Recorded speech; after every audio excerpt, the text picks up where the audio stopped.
All right, so if you're a dedicated bow hunter listening to this, you know the feeling, right? Summer hits, the main season's closed down, and suddenly that really nice bow you've got is just, well, it's hitting foam targets in the backyard.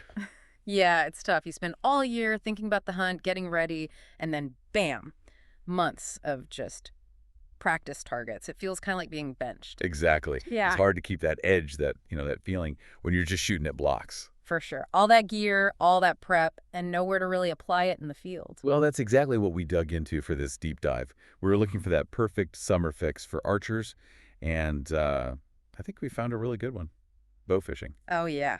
It's the answer. It seems like the ideal way to keep those skills sharp, actually use your gear on something that moves, and, get that hunting rush back. Absolutely. And just to be clear on what we're talking about, the technical definition is basically taking rough fish by archery, where the arrows are tethered or controlled by an attached line. It sounds simple, but it's way more than just flinging arrows at fish. It's a legit sport. Okay, let's unpack this. That word tethered jumps out. For those of us, used to standard hunting arrows just flying free, what does that mean? How does it work? Right, that's the big mechanical shift. See, your normal arrow is light, designed for flight. A bow fishing arrow, it's heavy, often solid fiberglass, and it has to have a line clipped to it. Okay. That line runs back to a special reel mounted right on your bow. Think kind of like a harpoon setup almost. Oh, yeah. You shoot the fish, then you use that reel and line to pull in both the arrow and the fish. Your bow basically becomes this super-powered fishing rig. Gotcha. So you're still drawing, aiming, releasing, getting that core practice, that muscle memory work, Exactly. but you're aiming at a real, live, moving target, not just, a dot on a foam block. Precisely. It's dynamic. Now, one thing that really struck me, comparing this to, say, deer hunting, is the cost, or rather the lack of cost, relatively speaking. Oh, it's night and day. Yeah, if I want to go after whitetail, I'm looking at specialized camo, maybe scent control stuff, calls, possibly blinds. It adds up fast. We're talking potentially thousands. Totally. And bow fishing. You just sidestep almost all of that. Fish don't really care about scent. They don't have that super keen hearing or smell that makes deer hunting so demanding on the gear side. You're not going to need a ghillie suit to sneak up on a carp in some canal somewhere. So if you already own a bow, compound, recurve, whatever, you're like most of the way there. Pretty much. You've got the main piece of equipment. What are the absolute must-haves then to make that switch? Just the bare essentials? It's a short list. You need the bow, of course. Yeah. Then the specific bow fishing stuff. A reel, which can be anything from a simple hand wrap spool, really basic, to a beefier spinning reel designed for it, and then the special arrows we mentioned. Heavy barbed line attachment point. That's basically it. And for someone listening who's maybe on a tighter budget that's huge, are there ways to get that reel and those arrows without spending a ton? Oh, definitely. Bow fishing gear gets used, sometimes hard, in wet, messy conditions. So there's a pretty active used market. Ah, good point. Checking places like eBay, pawn shops, Craigslist. That's the move. You can often find really decent used setups, reels, rests, maybe even a whole bow package sometimes for way less. Okay. Now, the arrows themselves, the fishing arrows, they do cost a bit more than your standard practice arrows, that's true. Yeah. But you don't need a whole quiver full. You probably only need like 3 or 4 to get started. Gotcha. So way lower barrier to entry financially. Absolutely. Much more accessible. Okay, so we know what gear we need. Let's talk targets. You mentioned rough fish in that definition earlier. What exactly does that mean? What kind of fish are we actually talking about? Yeah. Rough fish is sort of the official term in a lot of places. It usually covers species that aren't the main targets for traditional anglers, the bass, the trout, the walleye. These are often fish seen as invasive or maybe too bony or just less popular for hook and line. But for bow fishing. But for bow fishing, they're fantastic targets. Yeah.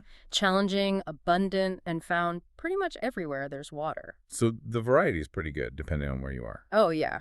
We pulled out some of the main ones you'll likely run into across the U.S. Okay, walk us through the big ones. Number one probably is the common carp. And this is interesting because shooting carp often connects directly to helping the environment. And so? Well, carp are invasive in a lot of North American waters. They root around on the bottom, stir up mud, destroy vegetation, Okay. which messes up the habitat for native game fish like bass or sunfish that need clearer water and vegetation for spawning and feeding. So, taking carp out, you're actually doing the ecosystem a favor in many places. Wow. Okay, Yeah. so it's not just practice. There's actually a conservation angle there. Exactly. Gives it a bit more purpose, you know? Then you've got grass carp, often invasive too. Long-nosed gar. These things look prehistoric, really cool targets. Yeah. Uh-huh. Bowfin, sometimes called dogfish. Snakehead, which are a real problem down south and spreading up the East Coast. And even catfish, depending on your state-specific rules. So yeah, plenty of different fish to go after. That's a decent variety. Now, aiming. Is it just like shooting at a deer, point and shoot? Or is there something different about shooting into water? Ah, good question. And here's where it gets really interesting and really challenging. Okay. Shooting into water completely changes the game because of physics, specifically something called refraction. Refraction, right? Yeah, That's where the light bends as it goes from air to water. Exactly. Light bends, which means the fish isn't actually where you see it. Wait, really? Yeah. The water makes the fish look higher up and maybe closer than it truly is. It's like looking at a straw in a glass of water, how it looks bent. Okay. Same principle. So if you aim right at the fish you see, your arrow's going to zip right over its back. Missed shot. So how do you hit it then? You have to aim low, sometimes significantly low. How low depends on how deep the fish is and the angle you're shooting from. Wow. It forces you to learn this whole new aiming system. You're constantly judging depth, angle, and mentally calculating where to hold that pin. It's way harder than just putting a sight pin on fur or feathers. So that skill sharpening aspect isn't just hype. You're actively training your brain to deal with this like optical illusion on every shot. Absolutely. It makes you a more adaptable, instinctive shooter, I think. It adds this whole layer of challenge and honestly fun. Okay, so it's definitely challenging. How do people actually do it? Are they just walking along a bank? That's one way, for sure. Wading in shallows, walking riverbanks or canal edges during the day, spotting fish near the surface or in clear spots, that works. But there's more to it, right? You mentioned specialized setups. Oh, yeah. You can definitely ramp it up. The kind of ultimate version and the part that really dials up the excitement is night fishing. Night fishing. Okay, tell me about that. Forget sweating it out under the summer sun. Imagine loading up the boat around dusk, Nice. getting out on the water as it gets dark. Usually it's done from a flat bottom boat, maybe like a John boat or a specialized barge, often with a raised platform up front. Okay. And you've got these powerful spotlights, like LEDs usually, shining down into the water. So you can see the fish. Yeah. When the surface is calm, it's like looking through glass under those lights. You're drifting along slow, maybe down a canal or across some shallow flats. There's usually a nice cool breeze. This sounds way better than midday heat. Totally. And then you see it, maybe the flash of scales, the dark shape of a big carp or gar cruising just under the surface. Spotlight hits it and you take your shot. You can do this for hours, well into the night. No sunstroke, no heat exhaustion. Man, that sounds awesome. It transforms it from just, practice into this cool kind of tactical night hunt. It really does. Adds a whole different vibe, a whole different level of fun to beat that summer slow period. Okay, so it's affordable, it's fun, it's great practice because of that whole refraction thing. But let's talk payoff. Mm-hmm. A lot of hunters, myself included, we like to eat what we harvest. We got to tackle that rough fish name again. Does it mean they're like trash fish you can't eat? Yeah, that's a super common assumption, and it's totally understandable given the name. But the good news is, no, absolutely not. Really? Yeah, the vast majority of the fish you're likely to shoot while bow fishing are definitely eaters. Good eaters, in fact. You get that whole cycle. The fun of the hunt, the practice, and then coming home with a cooler full of genuinely fresh fish, like the freshest meat you can possibly get. Okay, that's a big motivator. So which ones are actually good on the table? Well, some need a little specific prep. Common carp, for instance. The sources we looked at are clear. There are definitely ways to cook carp that make it taste really good. Usually involves trimming away the darker, stronger tasting mud vein or red meat along the lateral line. Right, kind of like trimming a deer roast. Exactly. But then some of these other so-called rough fish are apparently hidden culinary gems. Okay, like what?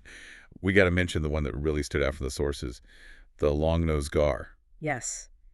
The gar. This thing looks like an armored dinosaur, long snout full of teeth. Most anglers just toss them back or cut the line. Yeah, they look kind of intimidating. But according to the material, that backstrap the loin of meat running along its spine, inside the armor is described as just amazing. Pure, white, flaky meat. Some people compare it to, like, lobster or even scallop in texture and taste. No way. Seriously. Seriously. You're potentially shooting something most people ignore, and it turns out to be a gourmet table fare you basically can't buy anywhere. Man, that completely changes the perception, doesn't it? And it's not just practice. It's not just invasive species control. It's actually harvesting potentially incredible food. It totally flips the script. So if we connect this back to the bigger picture, bow fishing really does seem to hit all the right notes. Yeah. You maintain your archery fitness, right? Yeah. You seriously sharpen your aiming skills against that tricky refraction challenge. You get legitimate thrills out on the water, especially at night. And you can come home with a cooler full of fresh, sometimes surprisingly delicious meat. It really seems like the best all-around alternative when traditional bow hunting seasons are closed. Yeah, I'm sold. Yeah. You're basically swapping out those boring foam targets for live swimming ones that fight back, metaphorically speaking, all without needing a second mortgage for gear. It really does sound like the perfect off-season activity for pretty much any archer looking to stay sharp and have some fun. And that kind of brings us back to that environmental point we touched on, especially with fish like common carp. So what does this all mean when you think about it? Given that bow fishing helps manage these invasive species that can really damage local ecosystems. Yeah. Does participating in this sport maybe offer this unique mix? You get the skill practice, you get the fun, you get the food, but you're also potentially doing some real hands-on environmental good that, traditional deer or turkey hunting doesn't usually offer in the same way. It kind of makes you think, doesn't it? That's a really powerful thought. Your summer hobby could actually be helping out the local lakes and rivers. Well, thanks for walking us through all that. My pleasure. And thanks all of you for joining us on this deep dive.